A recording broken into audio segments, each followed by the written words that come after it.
começo este episódio com uma pergunta. Qual o primeiro passo que eu devo dar para cumprir o propósito que Deus tem para a família? E a resposta é muito simples. Queridos, o primeiro passo é você amar profundamente, completamente, inteiramente a Deus e o seu cônjuge. Eu acho que nós precisamos entender melhor o que a Bíblia quer dizer com a palavra amar. O que é um marido amar a sua esposa? Será que é desejar? Querer fazer filho com ela? Será que é desejar a esposa, desejar os bens que o marido pode lhe dar? É muito mais do que isso.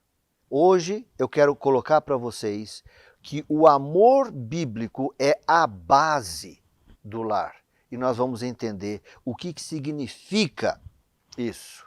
Em primeiro lugar, o amor bíblico precisa acontecer entre marido e mulher, mulher e marido.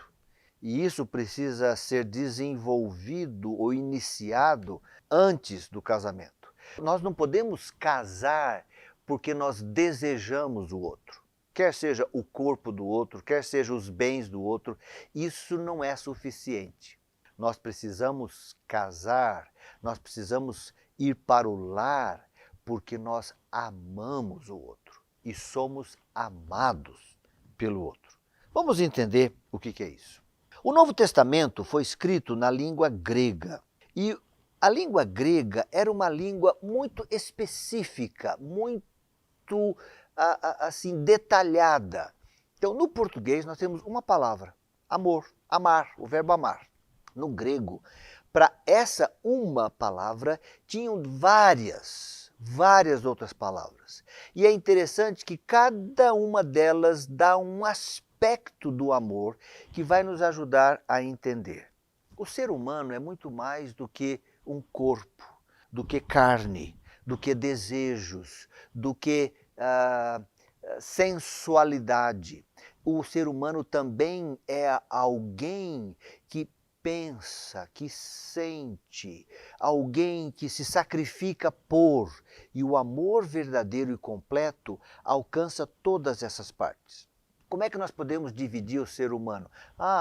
De diversas maneiras. A parte material, a parte imaterial, ou a parte espiritual, mental, ou emocional e física. Para nós, o importante hoje não é essa questão. Para nós é interessante entendermos hoje que o amor de um casal precisa ser abrangente, completo.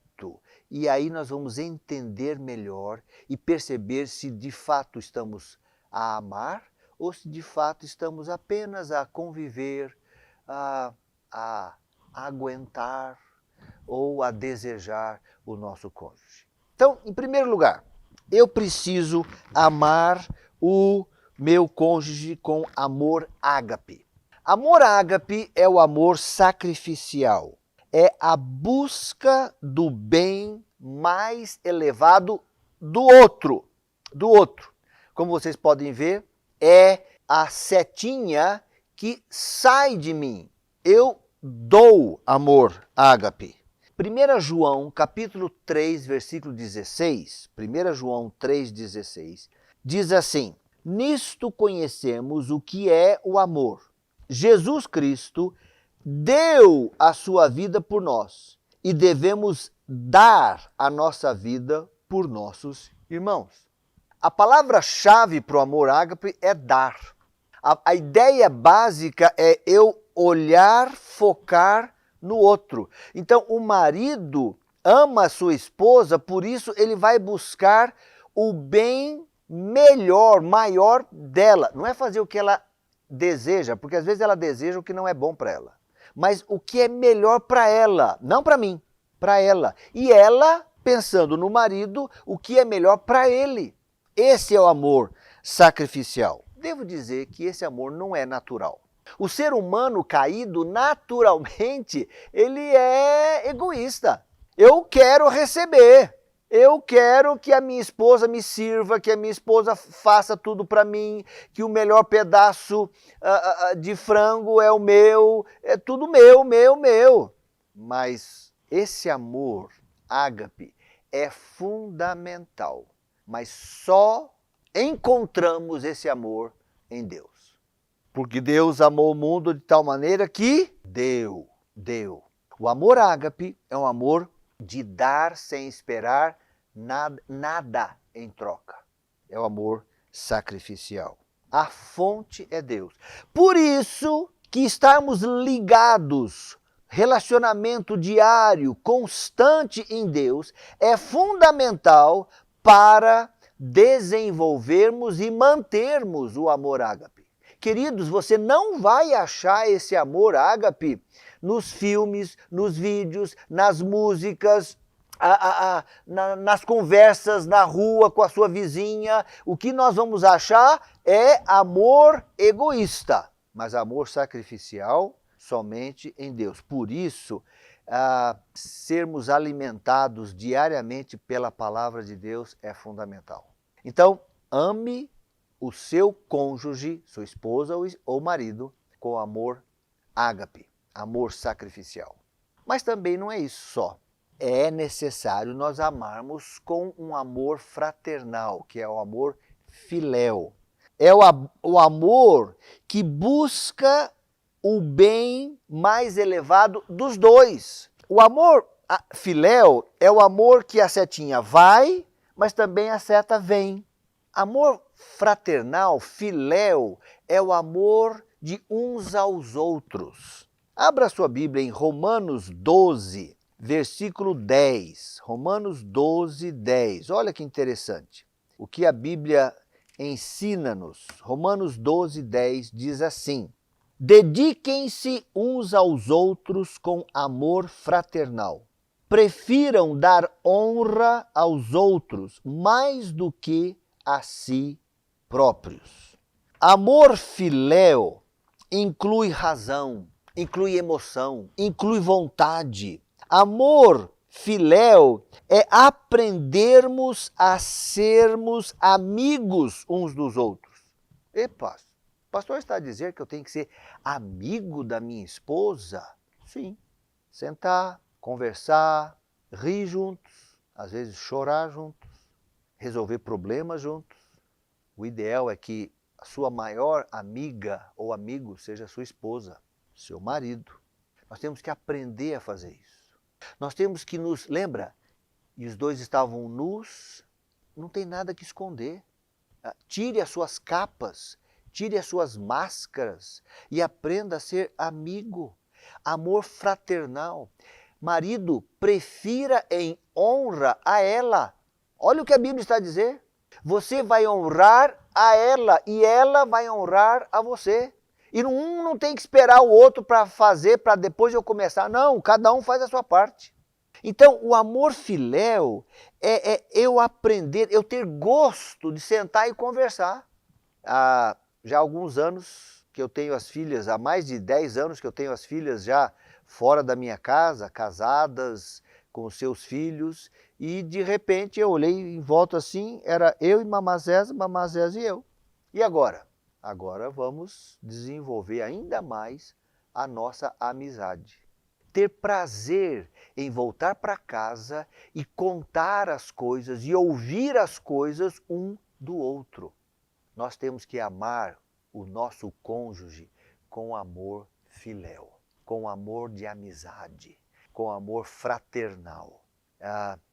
Às vezes eu tenho que ouvir alguma coisa sobre uma nova receita que a Mamá Zéza descobriu. É o meu maior interesse? Não, mas eu tenho que honrar a ela. Então vamos ouvir, vamos conversar sobre receita, porque às vezes ela vai ter que ouvir alguma coisa que eu quero partilhar muito com ela e não é o maior interesse dela. Então, amor ágape, a base sacrificial, e depois amor filéu, o amor de amizade, o amor fraternal. Em terceiro lugar, nós temos também amor eros, que é o amor sexual. É o amor físico, amor carnal. O amor eros, ele busca o meu bem mais elevado. Você nota que a flecha, a setinha, vem para mim. É o amor mais animal, é o amor da busca do seu próprio prazer. Tem a ver com o corpo, inclui todos os meus sentidos, aquilo que eu sinto, toda a sensualidade, toda a sexualidade. É um amor mais instintivo, mais animal, como eu disse. Olha a sua Bíblia em 1 Coríntios capítulo 7, versículos de 1 a 4. 1 Coríntios 7, de 1 a 4. Olha o que diz a palavra. Quanto aos assuntos sobre os quais vocês escreveram, é bom que o homem não toque em mulher, mas, por causa da imoralidade, cada um deve ter sua esposa e cada mulher seu marido. Notem a exclusividade, a fidelidade. E uma das razões para casar, claramente aqui, é a questão de sexualidade. Não é a razão principal, não é a primeira, mas é uma delas. A Bíblia é muito honesta, muito verdadeira, realista. Olha o que o versículo 3 diz. O marido deve cumprir os seus deveres conjugais para com a sua mulher, e da mesma forma a mulher para com o seu marido. A mulher não tem autoridade sobre o seu próprio corpo, mas sim o marido. Da mesma forma, o marido não tem autoridade sobre o seu próprio corpo, mas sim a mulher. Olha o versículo 9, o que diz. Mas, se não conseguem controlar-se, devem casar-se, pois é melhor casar-se do que ficar ardendo de desejo. Olha como a Bíblia é clara. Queridos, o amor eros é o amor sexual, também dado por Deus, abençoado por Deus, na hora certa, com a pessoa certa, marido e esposa, dentro do compromisso da aliança amorosa do casamento, o sexo é abençoado por Deus. E você, marido, e você, esposa, deve também amar sexualmente ao seu cônjuge. Isso é muito importante. E me chama a atenção nesse texto como que é igual o tratamento da Bíblia. A Bíblia fala que o marido deve cumprir os seus deveres conjugais. Nós temos a ideia de que é só a esposa que tem que cumprir os deveres conjugais. Não, não, não. Marido deve pensar na esposa. Quais são os desejos? Qual é a maneira que eu posso servir a minha esposa nessa área sexual? Assim como a esposa deve pensar como eu posso servir ao meu marido nessa área. Queridos, é uma igualdade. Nós vamos tratar desse texto um pouco mais à frente, mas notem no versículo seguinte, no versículo 4, quando ele fala que a mulher não tem autoridade no seu corpo, mas sim o marido, e de igual maneira, o marido não tem autoridade no seu corpo e sim a esposa. Os versículos 3 e 4 colocam uma igualdade de funções, de privilégios e deveres entre marido e esposa. Não é só o marido que manda e exige da esposa. Não, é igual. Eu preciso amar a minha esposa, eu preciso amar o meu marido também sexualmente. Então, para resumir, ágape, amor sacrificial. Notem o gráfico aí. Filéu, amor fraternal. Eros, amor sexual. Agora eu lhe pergunto, qual deve ser a base? Qual é que deve ser o primeiro deles? Vamos imaginar um triângulo e você divide esse triângulo em 3 partes. Aqui na base maior, qual é que você vai colocar em primeiro lugar? É isso mesmo. Em primeiro lugar vem o amor ágape. Amor ágape depende de Deus. Deus não muda. Nós mudamos. Mudamos a maneira de pensar, a maneira de sentir. Nosso corpo muda. Conta essa história de um casal que Casaram, ele, magrinho, bonito, ela, linda, com tudo no lugar, maravilhosa, aquela moça maravilhosa. Depois de uns 10 anos e uns 3 filhos, um belo dia, ele, no meio da noite, acorda, tem que ir à casa de banho, quando volta, olha assim para o lado, tá aquele negócio dormindo lá. Tá parecendo uma esponja amarrada no meio. Onde é que foi parar aquela mocinha? Mudou. Se o seu amor dependia da aparência dela, meu querido, já acabou. É verdade que na noite seguinte ela acordou de madrugada, teve que ir na casa de banho, tomar um chá, alguma coisa assim. Quando volta, olha, e o que ela vê? Ela vê um barrigudo, roncando que nem um porco. O rapazinho já tinha acabado. O corpo muda. A maneira de ser, a maneira de pensar, a maneira de reagir muda. Se a nossa base do relacionamento for físico, sexual, apenas a aparência, isso vai mudar.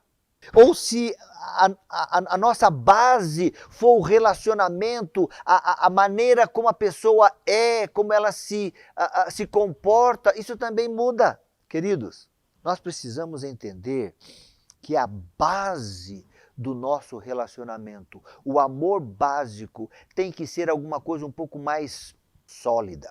Ágape, o amor que é baseado num Deus imutável, num Deus que é rocha, que é firme. Aí, o que vem no meio? Qual é o amor que deve estar sendo o óleo, que deve permear todos os relacionamentos, todos os contatos, tudo que se faz? O amor filéu. O amor filéu é aquela amizade que torna o casamento mais agradável. O ágape muitas vezes é sacrifício, o filéu pode ser o gostoso, o agradável. E eu gosto da pessoa. O ágape, ele dá. O filéu é uma troca, é agradável. Então, no meio do casamento, desenvolva o amor filéu. Aprenda a ser amigo do seu cônjuge. Aprenda a ter momentos agradáveis, não apenas momentos sexuais, não, momentos agradáveis de relacionamento, de conversa, de às vezes fazer alguma coisa juntos que vai ser uma memória agradável.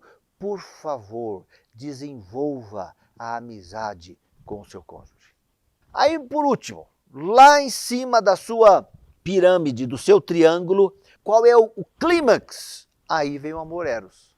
E o amor eros, quando tem como base um amor sacrificial, quando tem como meio o amor fraternal, ele é muito melhor, principalmente para as mulheres. Porque para a mulher o eros faz muito mais sentido quando tem todo um ambiente, quando ela sabe que aquele marido a ama não só na cama, mas a ama em todos os momentos. Aí o eros faz muito mais sentido para elas. Então, entenda, eu vou ter ágape, filéu, eros. Por favor, não pegue esse triângulo e faça assim, não vai ficar em pé. E o problema é que a maioria das vezes, quando nós namoramos, quando nós nos preparamos para o casamento, a ênfase é eros. Eu quero namorar com aquela moça porque ela é bonita e é desejável, só. Não. Tente desenvolver, tente ter um tipo de preparo para casamento onde você já vai tentar desenvolver esses dois tipos de amor primeiro, ágape e filéu. O eros virá naturalmente depois, no momento correto, e vai fazer muito mais sentido. Agora, se você começar com essa ênfase aqui, meu querido, não vai ficar bom. Agora, pega esse triângulo e traga Gênesis 2:24 e você vai perceber que vai fazer sentido. Por isso, deixa o homem pai e mãe, se une à sua mulher e os dois se tornarão uma só carne. Perceba que uma só carne e unir tem uma linha aqui. Então só acontece o uma só carne quando tem o unir, quando acontece a aliança. Então aí o quadro ficou completo. Os três tipos de amor com o deixar, unir e uma só carne. Esse é o objetivo de Deus. É isso que Deus quer. Mais uma vez a sua reação vai poder ser aquela: ei, pastor, não consigo. Eu sei, não consegue. E é por isso que eu não canso de responder: sem Jesus, sem Deus, que é a fonte desse amor, ágape, sem Deus, que é o exemplo do amor ágape e do amor filéu, nós não vamos conseguir. O que a gente consegue sem Deus? A gente consegue um amor animal, um amor que é instinto. Mas nós não somos animais, nós somos mais do que isso. Deus nos criou para sermos seres humanos que vão refletir e reproduzir a glória dele. Então, meu querido, vamos desenvolver esses três tipos de amor. Perguntas. Repita com as suas palavras a definição dos três tipos de amor. Compartilhe aí. O que você entendeu? Fale com as suas palavras os três tipos de amor. Segunda pergunta. Qual destes é o mais difícil de você praticar em seu casamento, em seu relacionamento com o seu cônjuge? Por que é difícil? Vamos ser honestos, vamos nos abrir, vamos ser verdadeiros, senão não tem como mudar. E por último, por que é tão difícil? O que você pode fazer para melhorar? O que você pode fazer para mudar isso? Amor, amor bíblico, a base do lar que Deus tem para cada um de nós. Deus te abençoe.